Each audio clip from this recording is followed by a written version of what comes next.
everybody, it's Robbie from Southern California, and today I'm going to show you how I make my gluten-free pizza that Gary absolutely loves. Let me tie my hair back and we'll get right into it. It's the easiest thing to do. Now, let me tell you what I have in here, and I printed up my own recipe and I put it on the refrigerator with magnets so I can keep track of it. What is in here is 1.5 cups of flour. I sometimes put in a little tapioca starch with about a tablespoon and about a tablespoon of cream of tartar. Then for sure, it's got a dash of salt and some garlic powder. Now, as far as can you do it without the cream of tartar or the tapioca starch? Yes, I've done it before with just the flour and everything else. So it's kind of like, it's very easy to make. You could even go a little more flour, and I'll tell you why later. Sometimes you can do that. If you like a little bit of a texture to it, you could add in some cornmeal, is what you can add into it. And sometimes they do, you know, like you make cornbread, you can add that in. That's up to you. So that's what is in here, but we don't need this right now. Oh, and we also have a ½ teaspoon of baking soda, and we will be adding in some oil pretty soon, as soon as we start to put it together. So let's set that aside. Now, this is really what makes the whole pizza, is the herbs.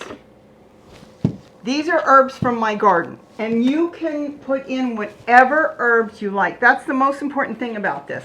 Now, you don't have to add in onions, green onions. Gary happens to absolutely love them, so I'm going to add in green onions, but you don't have to do that. Then we've got parsley that grows in our yard. This is the flat leaf Italian parsley.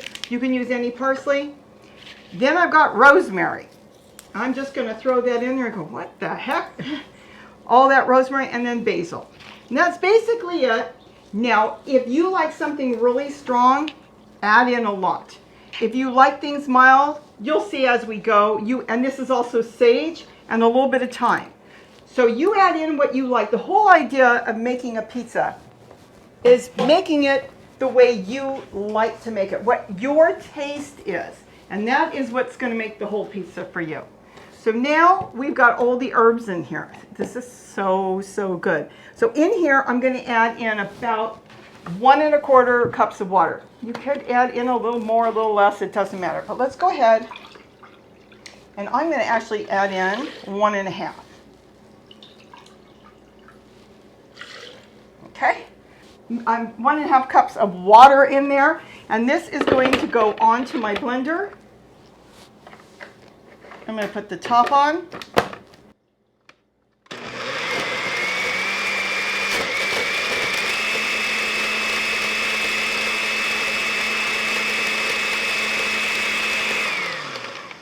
Okay, now let me show you something else. I need one more pot. I want you to see what's going on here. And this is what makes the whole pizza. The pizza crust is fabulous. Now I use a strainer that's got large holes. You can use whatever you want. You don't want any pieces in there, just use a real fine strainer. Look at this.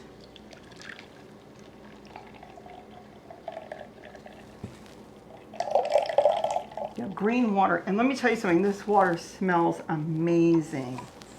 Absolutely amazing. That's why I like adding in a little extra water. And you'll see as we mix it, how much you want to add in. It's a real easy pizza dough to make. There's no rolling or anything.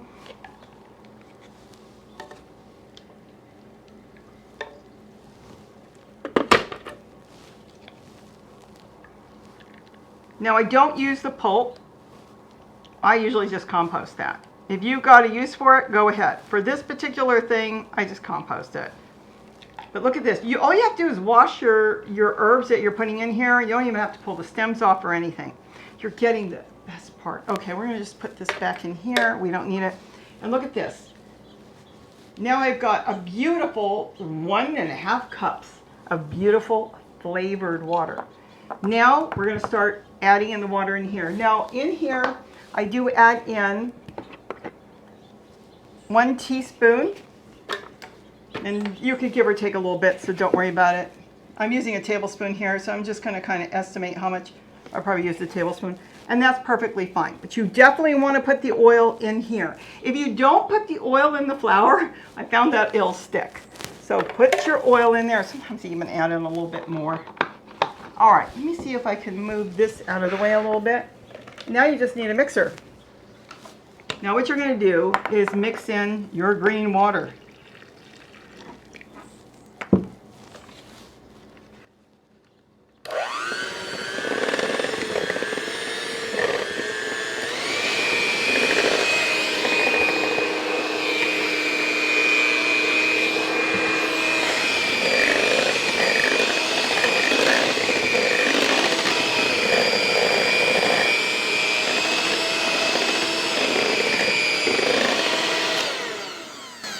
That. Now I like it on the thin side, so I'm going to add in a little extra water. You know what I usually do? I add in extra water in here because I love the flavor.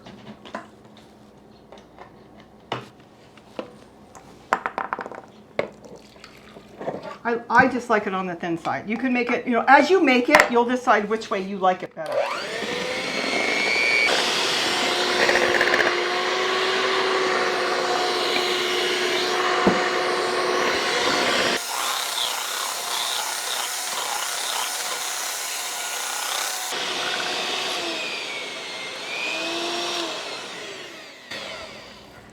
Okay, so we're done with that. This is, like I said, so easy. All right, now, this is my old pan that I use. It's kind of a baked enamel pan. You can use an aluminum pan. I sometimes use this one when I have extra because you want it real thin. This is a real heavy aluminum pan. You don't want to use an air pan. Anything that's got a thick layer so things won't burn. You want a heavy-duty aluminum pan or something like this. Try different pans, what works for you. The next thing I need is oil. We're going to really oil this. I can either oil it, you know what, let's just oil it straight on this way. Just pour some oil on your pan. Do not forget the oil here either. If you forget the oil, it's going to be really hard to get out. But if you put the oil in, it's going to come out so easy. And now you just spread the oil all over. I love using a brush, and it works fantastic.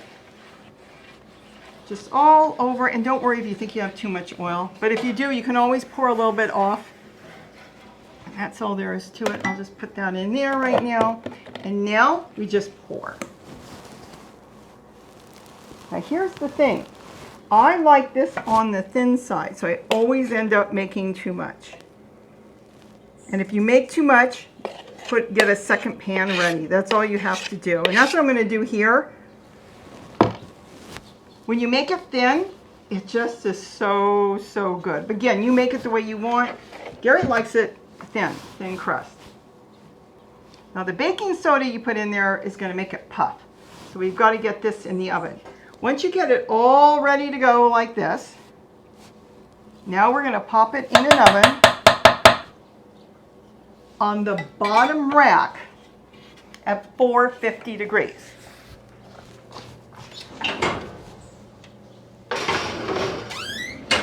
And in the meantime, I'm going to do this. Now it stays for 20 minutes in the bottom at 450.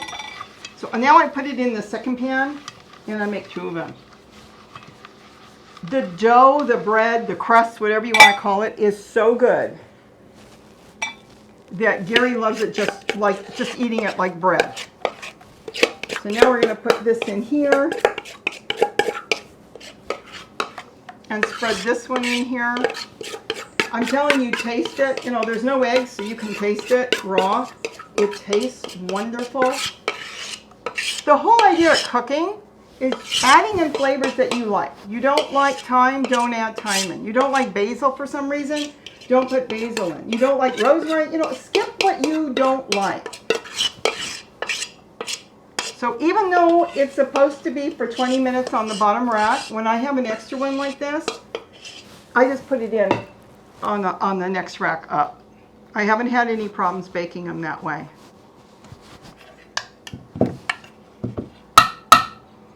And go ahead and put this in and watch them. In 20 minutes, they're kind of pull in a little bit, and it's going to be completely done. You'll see it's baked a little bit brown, and then we're ready to go. So good. So this is how easy this gluten-free pizza is to make. And it is the crust that makes the whole pizza. As far as the sauce, I just get a small jar of pizza sauce. You can get a generic brand. You can get a name brand. They're under $2. The name brands are usually about $1.50. The generics are closer to $1. As far as the flour, I get gluten-free flour. If you don't want to make it gluten-free, you can use regular flour. Check the flour if you're getting gluten-free though. A lot of them already have your tapioca or cream of tartar and everything in there, and you may not have to add anything.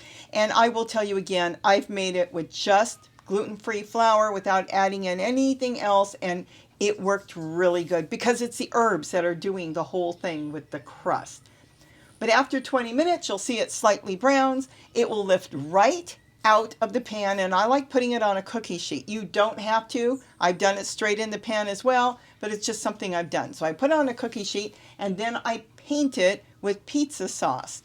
Now you could use spaghetti sauce. You could use no sauce if you want. If you're a no sauce person, you can put anything you want on it.